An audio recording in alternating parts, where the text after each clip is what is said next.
Okay, the next report on the agenda is a report on the 2012-2013 seclusion and restraint data per Wisconsin Act 125. And I know Dr. Skafronic was going to present that. I don't see him. He was, but there's been a family situation that he's not able to break away. So I can just quickly review, and then if you have specific questions, he can be here next month to answer those. But this is new. This is a new report that we are required to present to you.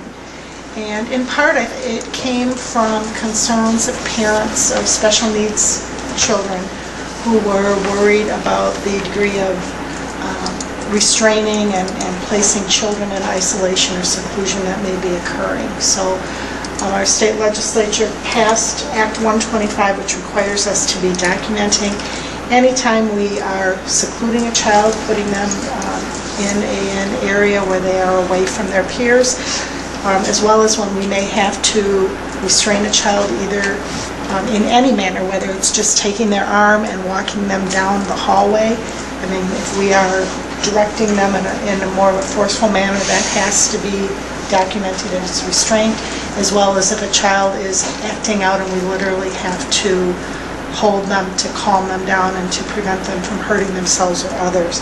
So you can see that in general, I don't believe the numbers are outrageous by any sense when you consider that we have 175 days of school and a large number of special needs students. And these numbers do reflect both special ed students as well as regular ed students who may have some sort of a meltdown or problem. But there were 41 instances, the way that I understand this, where seclusion and restraint were used together.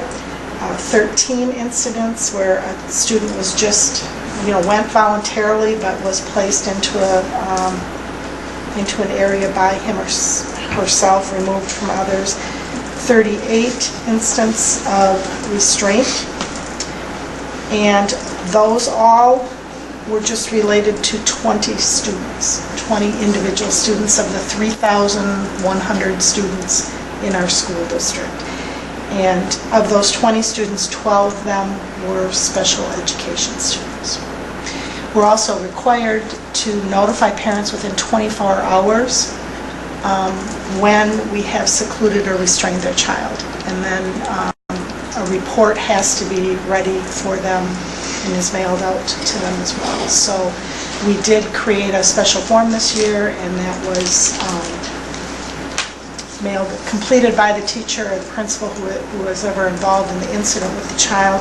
Those were all then sent to the Director of Pupil Services here so that we had a copy that was on file in one central location so that we could document all of this. And again, then the original copy was sent home to parents. So it seemed to work relatively smoothly, and this is good data to have so we can look at what we can be doing to decrease those numbers though as we move forward.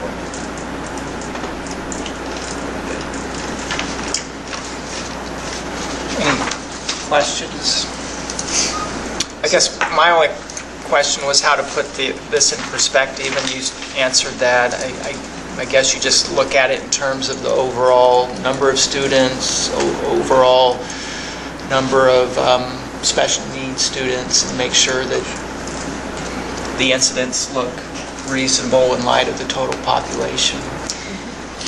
I mean, and if you looked at 175 days and 7 hours of every day, you're looking at literally, I mean, and you could even break it down further than on an hourly basis. I mean, there's literally tens of thousands of moments when a child could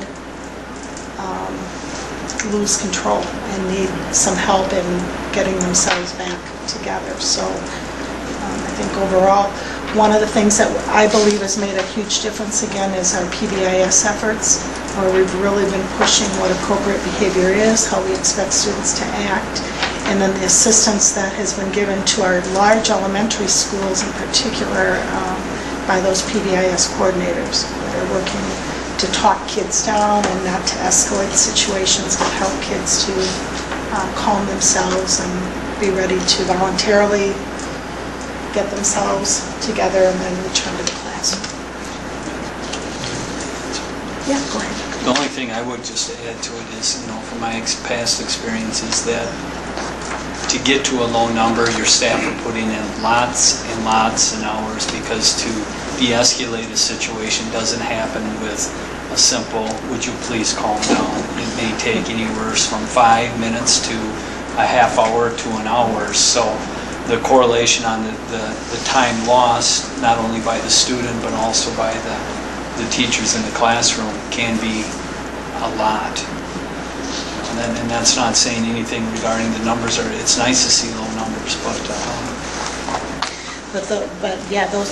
for instance, the 41 incidents of seclusion and restraint, that could have been a whole day scenario where that child just was not able to get back to the classroom at all. yes. Or where they ended up having to go home.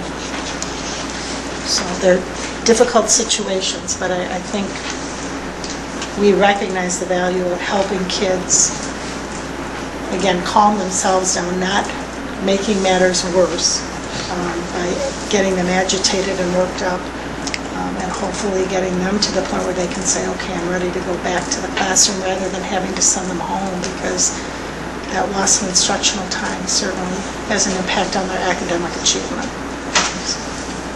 It takes special people to do it too. Sure does. Anybody Yeah. can do that. No. Okay. All right, thank you for that report. Anything else on that subject?